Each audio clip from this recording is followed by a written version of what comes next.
Well, I just cut a video and completely stuffed it because my audio wasn't working. But it was about, it started off about energy and the wind and how you can't see the wind. All you can do is see what it does. Right? You can't see it, but it makes things move. It's full of energy. It's mostly 75% nitrogen, around about 20% oxygen and other particles and gases mixed in. It's very active. It's the weather, it's radiation from the sun, interacting with the atmosphere and interacting with the temperature of the sea and everything else. And it can be mild, it can be a summer breeze, it can be a tornado which can rip things to bits, or a hurricane that can destroy a whole country. But that's the gist of what I'm trying to say. Now, I've got a visual analogy here of what you might call a hot radioactive particle. This was a present given to me a few years ago by a friend, and the grandkids love to play with this thing. They're hard to come by these days, but we'll see if we can get it across so you can actually visualize this. I don't know if you can see it, but this thing is a static generator. See all the wee things coming flying off it? We imagine that was a nanoscale particle, way beyond the scope that you could ever see, and it continuously pushing bits out because it's unbalanced.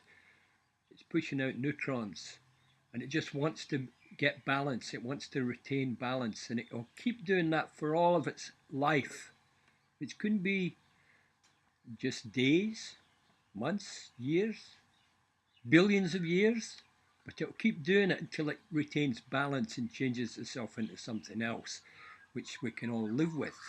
But at the moment, this is the only analogy I can give you of a hot radioactive particle, right? So that was the heavy end of it. Now the light end of it is, I was working on this school, a brand new school, with this wee young apprentice. Very clever chap he was. And he turned around to me, we were up on the scaffolding, and he says, Alec, how old are you? I said, well, I'll give you an idea. One of the hardest jobs I ever had to do was paint the tops of the funnels on the Titanic. And I went, wow. He said, how much? I said, they're about 30 feet wide, and I had 4 funnels to paint. Anyway, there we are in the middle of the winter, up in the North Atlantic there. And I'm up there, I'm hanging off a bloody scaffold and work my way around this bloody funnel. And they hit an iceberg. Well, the ship was going down fast. He goes, what do you do? I said, well, I'm a diligent worker, and I'm paid to paint them bloody funnels, so I decided I'll keep painting the fucking funnels. And he goes, wow, he said, that must have been scary. I said, it was scary. I said, but the band was playing, and there are people jumping in the water. I said, it's bloody freezing. I said, and half the lifeboats were upside down, half couldn't get out, and I said, people screaming everywhere. I said, but I finished my bloody job. I said, and just as I'm putting the last wee bit of paint on the top, the bloody water ran into the boiler room, and a big puff of steam came out of the bloody funnel, and it grabbed me and it threw me about 300 feet in the air, and I happened to land in the only lifeboat that had no one on it. And went, wow, how lucky was that? I said, extremely lucky.